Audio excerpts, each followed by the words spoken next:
Hari Om, Hari Om, Hari Om, Hari Om. Hari Om, Hari Om, Hari Om,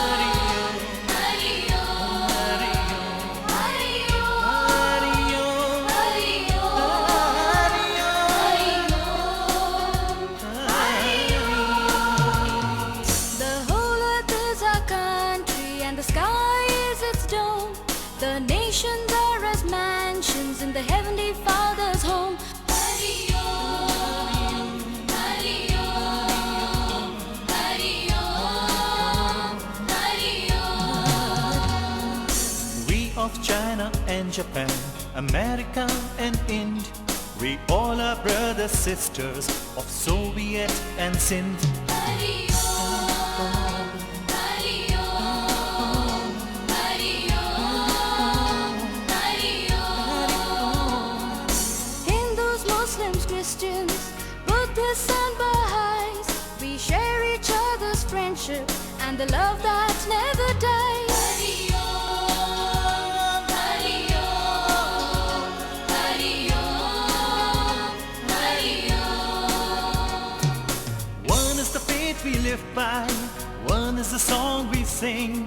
With little deeds of service, we worship Him, our King. Hari Om, Hari Om, Hari Om, Hari Om.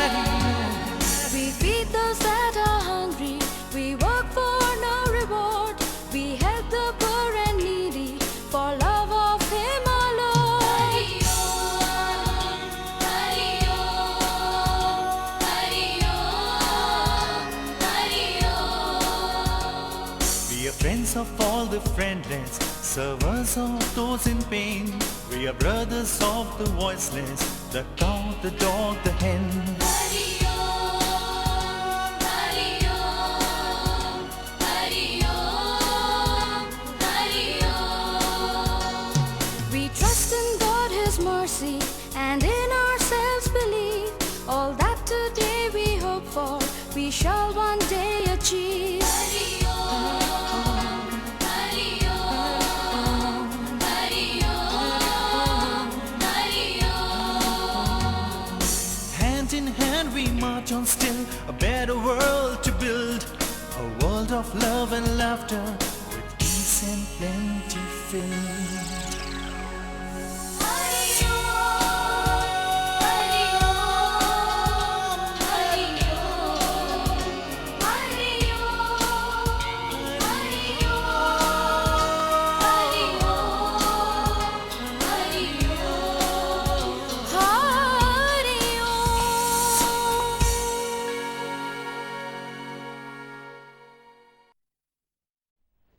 Friends and fellow devotees of the Lord, namaskars to every one of you.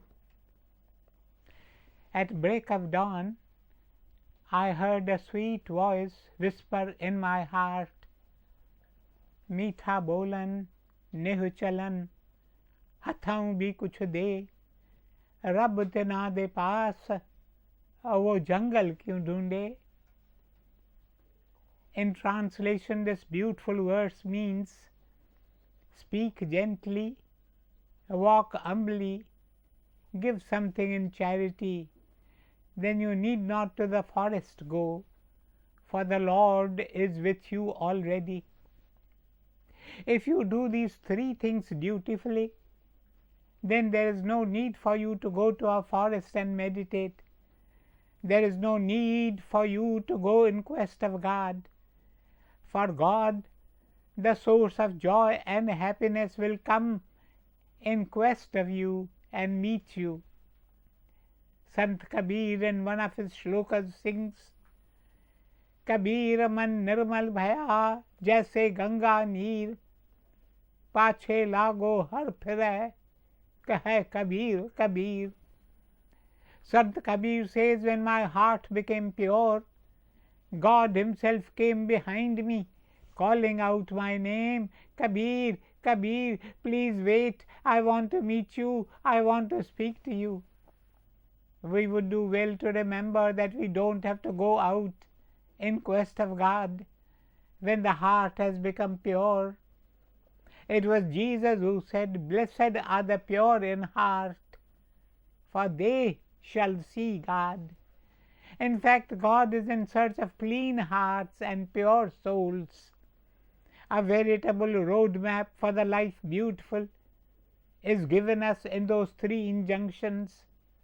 Firstly, speak sweetly. Secondly, walk humbly. And thirdly, give something in charity with your own hands. Time and again, I have appealed to my friends and fellow satsangis with folded hands. Speak sweetly, speak sweetly, speak sweetly. Let me share with you these lines which I read somewhere. Speak gently, it is better far to rule by love than fear. Speak gently, let no harsh word mar the good that we may do here. I am aware that we live in a world of hectic speed. My younger friends refer to their professional life as a rat race, where speed is the buzzword and everyone is in a tearing hurry. Under such conditions, they tell me, it is difficult to be gentle and sweet at all times to all people. More often than not, we are forced to raise our voices and hurl harsh words at our competitors, subordinates, colleagues, and friends. They inform me with a tinge of regret and shame, too true. I myself have seen people bickering over trifling matters. Such behavior is ignoble. Harsh words cause deeper wounds than sticks and stones. The poet saint Thiruvalluvar tells us, burnt flesh and skin heal sooner or later, but the wounds inflicted by a harsh tongue never heal. Why should we be guilty of inflicting such wounds? Therefore, let us resolve to speak gently, softly, sweetly. In India, we have the beautiful tradition of greeting everyone we meet with folded hands and the reverential greeting, Namaste. It is the God within the human form that we salute thus. If Lord Krishna himself resides in the people we meet, why should we talk harshly to him?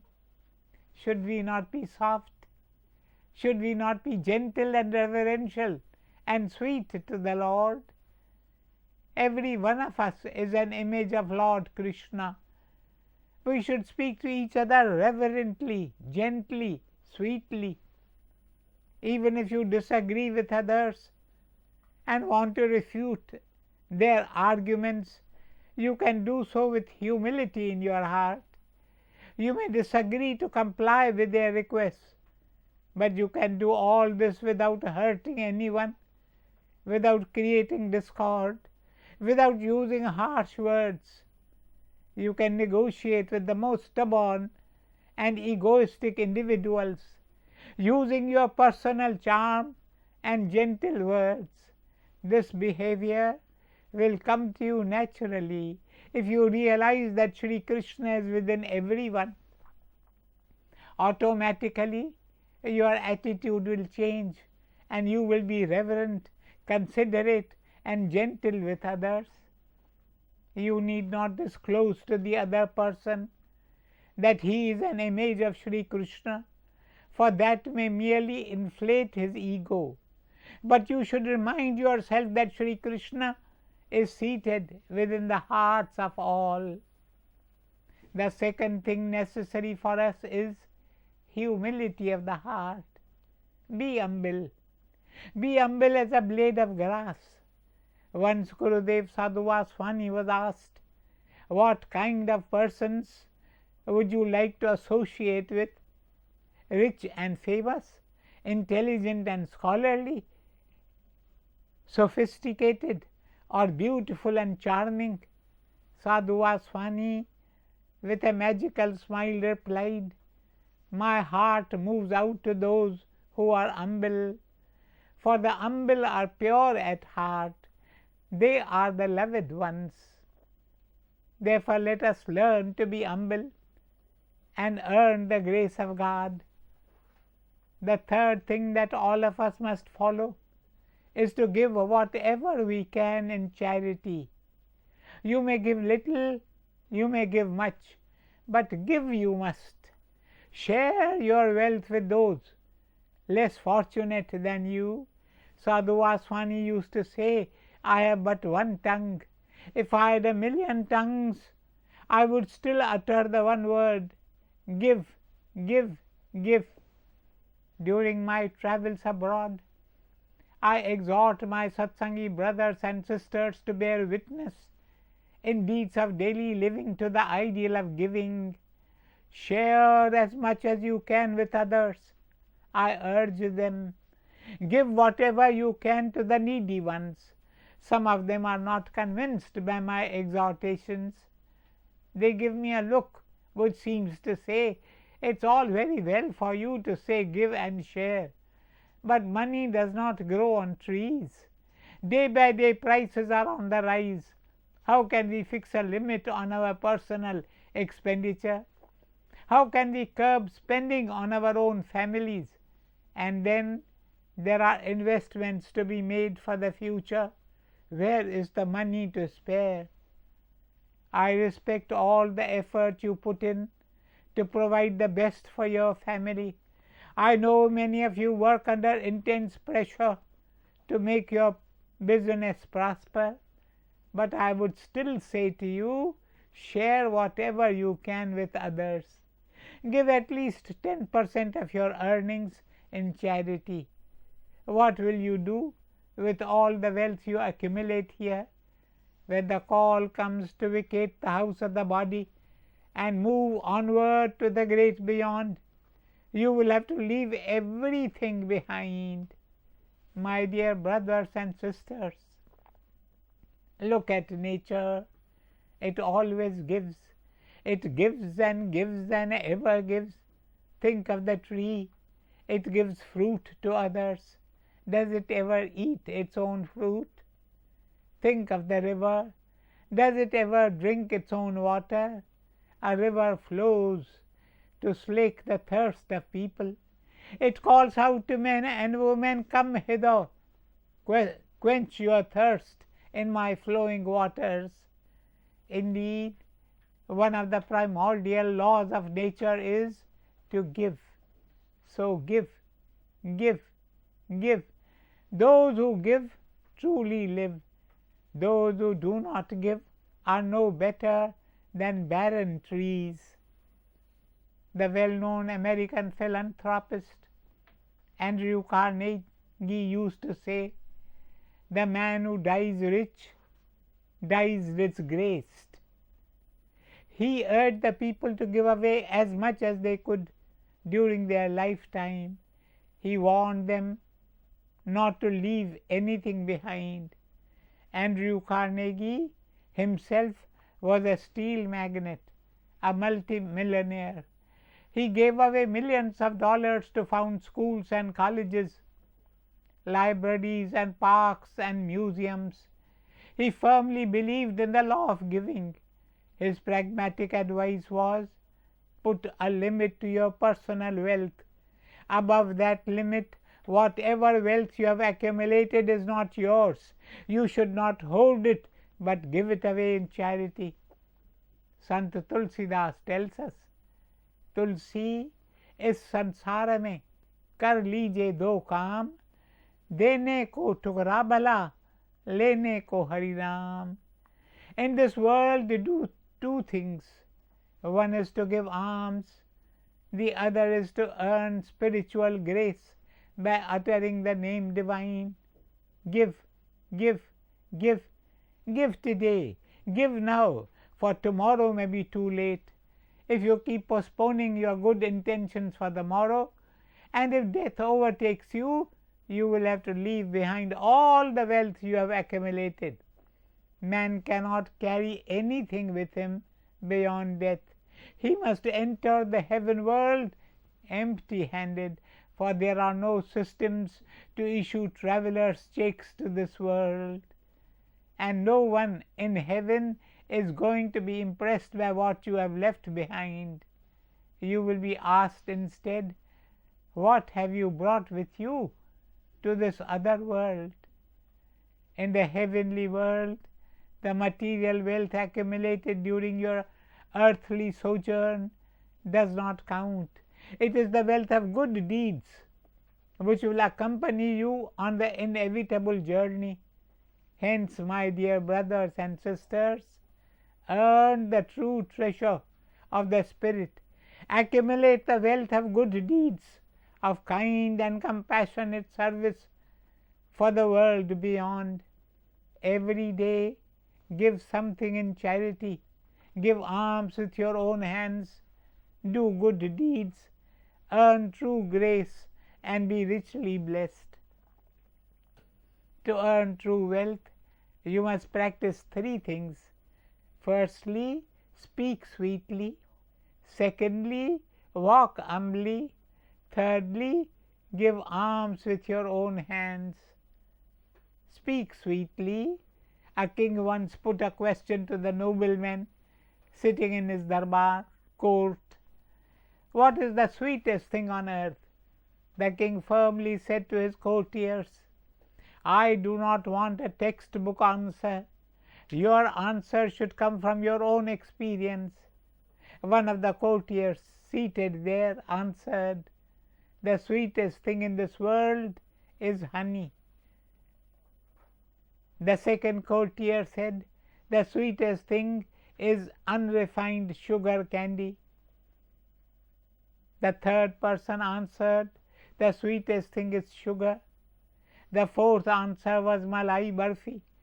The fifth was ice cream, and many such answers were given. The king then posed a second question, which is the most bitter thing in the world? Poison, replied someone. The king immediately chided the person. Have you ever taken poison? Have you ever experienced its effect? I said the answer should come from your own experience. A person who has taken poison cannot be alive. There were many answers such as Karela, bitter good, copper sulphate, and so on. At last one man gave an answer which pleased the king greatly. He said, Your Majesty, the answer to both your questions is one and the same. It is the human tongue. Man can have a sweet tongue.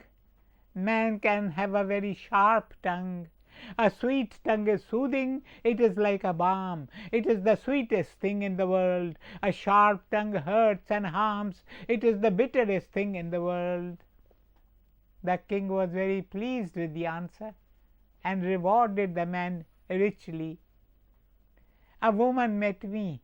She was crying bitterly. I asked her, Sister, why are you crying?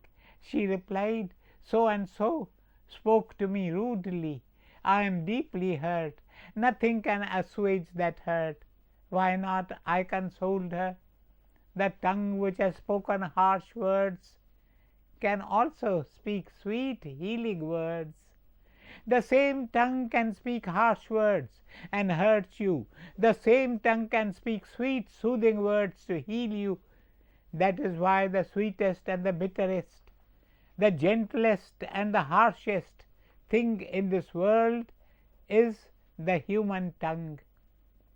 Time and again, the volunteers at the Sadhu Vaswani mission serve gulab jamuns, jalebi, and ice cream, so that all of us may develop a sweet tongue. My dear brothers and sisters, Guru Nanak Dev has said, until your speech is sweet, you cannot enter God's domain. The angels at heaven's gate will ask, Have you learnt the art of speaking sweetly? If your answer is in the affirmative, then you would be allowed to enter heaven without further questioning. If your answer is no, or yes and no, sometimes yes I speak gently, but sometimes I raise my voice, then too you would be stopped. The angels will not allow you in, saying, firstly let us calculate your worth in terms of good deeds, and then we shall decide on your entry. My dear brothers and sisters, take this one thought with you today. Speak sweetly, speak the language of affection and love, and may the Lord continue to bless you ever increasingly. Om Shanti Shanti Shanti. There is a new shloka to learn every month. I always read the jokes first. Jokes are so funny. Hey dude, there's so much to learn. Save your environment. Let there be plants around. We love the word games in Mira. And I enjoy the stories. And mathematics is great fun. I'm a smart girl. How about you? I am a topper. We all read Mira magazine to you.